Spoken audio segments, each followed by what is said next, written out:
తిరిగి BCN news కి స్వాగతం. రాష్ట్రంలో ఇప్పటివరకు కూటమి ప్రభుత్వం ఏర్పాటయ్యాక ఒక్క కొత్త పెన్షన్ కూడా మంజూరు చేయలేదని విజయనగరం జిల్లా వైఎస్ఆర్సీపీ అధ్యక్షులు మజ్జి శ్రీనివాస్ మండిపడ్డారు.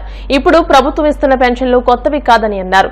స్పౌస్ పెన్షన్ల కోసం 36 కోట్లు భారం అంటున్నారు. ప్రభుత్వంపై కొత్తగా ₹1 కూడా భారం లేదని తెలియజేశారు. గతంలో పెన్షన్ తీసుకున్న వారు మరణిస్తే వారి భార్యలకు ఇప్పుడు పెన్షన్ ఇస్తున్నారని, కొత్తగా వితంతు పెన్షన్ ఇవ్వడం లేదని అన్నారు.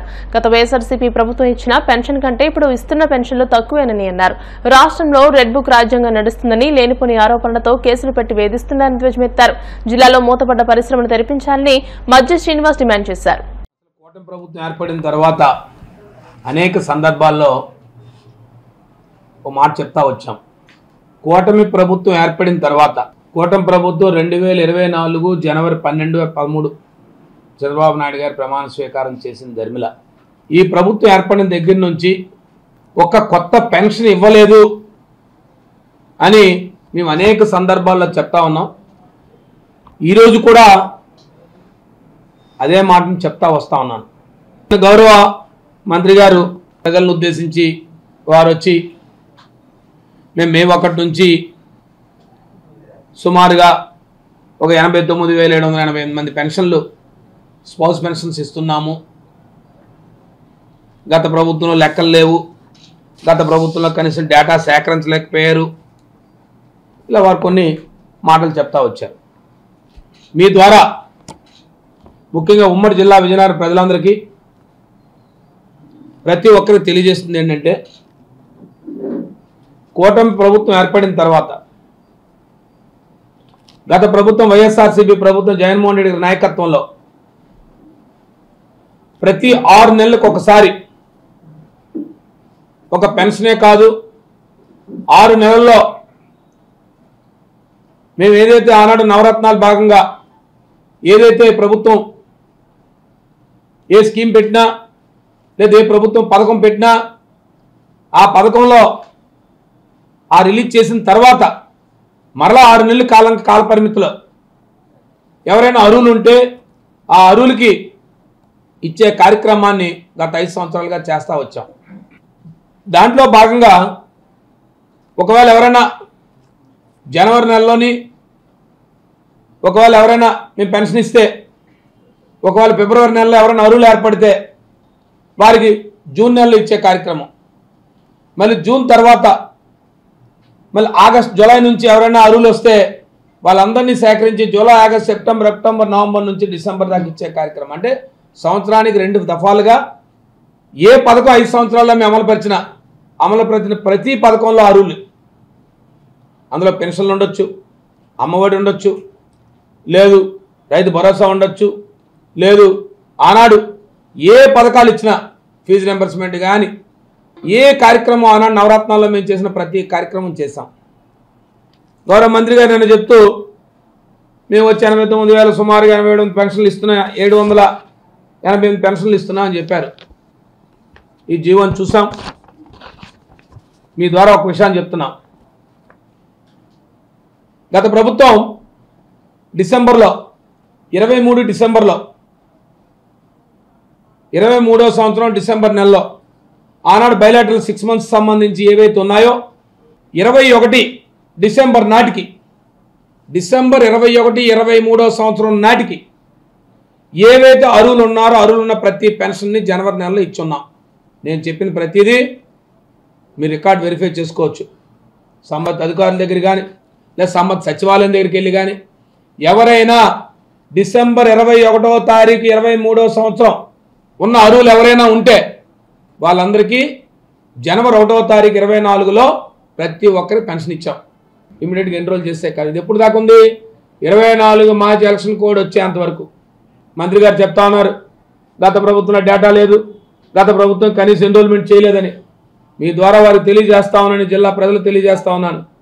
ఈ ప్రభుత్వం దగ్గర గత ప్రభుత్వంలో ఏదైతే హౌస్ హోల్డ్ ఉన్న మ్యాప్ లిస్ట్ ఉందో తప్ప ఇవాళ ఈ జిల్లాలో 4,400 సుమారు పెన్షన్లు, కొత్త పెన్షన్లు ఈ జీవో ప్రాప్తికి వస్తున్నాయి.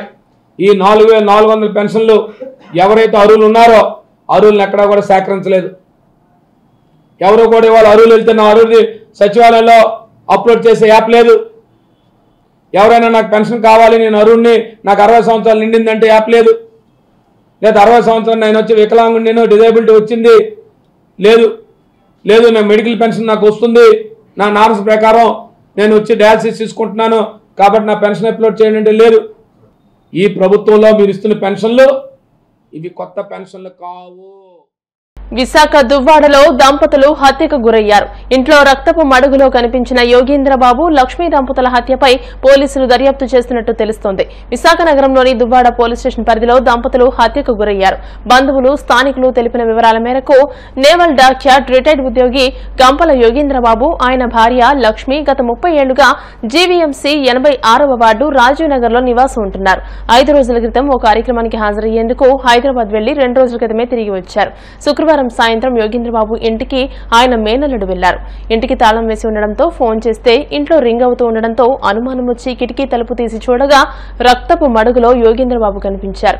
వెంటనే 100కి ఫోన్ చేశారు. సిపి ఆదేశాల మేరకు ACP T Trinath, Duvvada CI Malleswara Rao సిబ్బందితో ఘటనా స్థలానికి చేరుకున్నారు. తాళం పగలగొట్టి లోపలికి వెళ్లి చూస్తే హాల్లో యోగేంద్రబాబు, మరో రూంలో లక్ష్మి రక్తపు మడుగులో పడి ఉన్నారు. బంగారం, నగదు కోసం ఎవరైనా హత్య చేశారా అనే కోణంలో పోలీసులు దర్యాప్తు చేస్తున్నారు.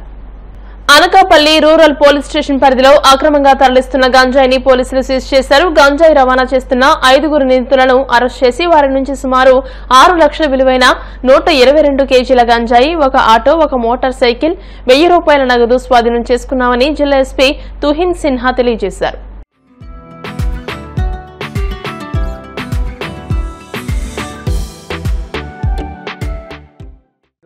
Anakapalli rural police station limits లో ఒక మంచి ఎన్డీపీఎస్ కేసు పట్టుకోవడం జరిగింది. లోకల్ ఎస్హెచ్ఓకి ఇన్ఫర్మేషన్ వచ్చి అతనే సంపత్పురం జంక్షన్ అనకాపల్లి మండల్ దగ్గర వెహికల్ చెకింగ్ చేసినప్పుడు 12:30, 1 o'clock టైంకి ఒక బైక్ ఆపోజిట్ సైడ్ నుంచి వచ్చినప్పుడు మన వాళ్ళు ఇంటర్సెప్ట్ చేశారు. ఆ బైక్లో ఎదురు మనిషి దొరికారు. వాళ్ళకి కొద్దిగా ఎంక్వైరీ చేసేస్తే they also told that 1 more auto is also coming behind them. ఆ ఇన్ఫర్మేషన్ మీద దే అంబుష్ పార్టీ పెట్టుకుని మనం ఒక ఆటో కూడా సీజ్ చేయడం జరిగింది. ఈ ఆటోలోనే 1 డ్రైవర్, 1 లేడీ అండ్ 1 జెంట్ మనకి అప్రహెండ్ చేయడం జరిగింది. ఈ ఆటోకి ఒక ఫాల్స్ రూఫ్ టాప్ పైన కన్సీల్ చేసేసి టోటల్ 122 kgs ఆఫ్ గాంజా మనకి ఈరోజు పట్టుకోవడం జరిగింది. ఇందులో all 5 accused are from Koraput district in Odisha.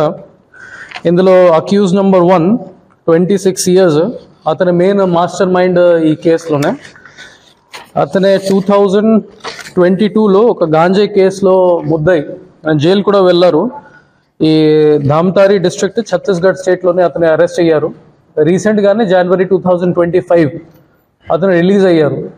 Release అయిన తర్వాత యాజ్ పర్ హిస్ కన్ఫెషన్ ఈ కేసు సంబంధించి ఏదైనా అతనికి డబ్బు పడింది for bail and all these other processes, దానికి బర్డెన్ ఎక్కువ అయింది కాబట్టి మళ్ళీ అతనే ఈ గాంజాయి బిజినెస్ చేయడానికి ఇంట్రెస్ట్ చూపించారు. He got some support from Odisha and Koraput fellows, especially the Paduva village, Panasaputtu in near Munchingput mandal. దానికి సంబంధించి కూడా మనం సిడిఆర్ పెట్టేసి వెరిఫై చేసుకుంటున్నాము. All backward and forward linkages will also be establish in this case. Presently total 5 మనం అరెస్ట్ చేయడం జరిగింది. అండ్ టోటల్ 122 kgs ఆఫ్ గాంజాయి ప్లస్ 1 బైక్ అండ్ 1 ఆటో ఈరోజు సీజ్ చేయడం జరిగింది. So for this excellent work I would like to compliment the efforts of the team, including SGPO Anakapalli, Shravani, CI Anakapalli Rural, Ashok, SI and all the team members who participate in this raid, especially Borra Malikarjun Rao, SI, Mohammad Shahid, Head Constable, B. Uma Maheshwar Rao, PC, K. Anjanelu, PC. ఇది basically పనసపొట్టు village AOB area నుంచి వాళ్ళు source చేశారు. అక్కడ నుంచి Vizag railway స్టేషన్కి తీసుకుని వెళ్తున్నారు. అలాంగ్ ద వే మనం ఇక్కడ పట్టుకోవడం జరిగింది. ఒడిస్సా ముంచింగ్పుట్ బార్డర్కి వస్తుంది. ఫర్దర్ లింక్స్ మనం ఎస్టాబ్లిష్ చేసుకుంటున్నాం. వాల్యూ ప్రతి కేజీకి అప్రాక్సిమేట్లీ 4500 అయింది ఇప్పుడు. సో టోటల్ 122 kgs ఉంది ఇది. 5,50,000 వరకు ఉంటుంది టోటల్ వాల్యూ. సో ఇది పాత ఎన్డీపీఎస్ కేసెస్లో అది 2 types ఆఫ్ ఎన్డీపీఎస్ అక్యూజ్ ఉంటారు. నెంబర్ 1 కొంతమంది అబ్స్కాండింగ్ ఉన్నారు, ఇప్పుడు కూడా మనకి అరెస్ట్ చేయలేకపోయాము ఇప్పుడు వరకు. కానీ రీసెంట్గానే లాస్ట్ 6 months చాలా ఎఫర్ట్స్ పెట్టేసి ఆల్మోస్ట్ 125+ అక్యూజ్ని మనం పట్టుకోవడం జరిగింది. సో వాళ్ళ మీద మనం దృష్టి పెడుతున్నాము. ఇంకా ఎవరెవరి అక్యూజ్ని మనం అరెస్ట్ చేసి జైలుకి పంపిస్తున్నాము, వాళ్ళు బెయిల్ మీద బయట వస్తున్నారు, వాళ్ళ మీద కూడా మనం సస్పెక్ట్ షీట్ ఓపెన్ చేసేసి, రౌడీ షీట్ ఓపెన్ చేసేసి వాళ్ళు కూడా మానిటరింగ్. వార్తలు ముగించే ముందు ముఖ్యాంశాలు మరోసారి.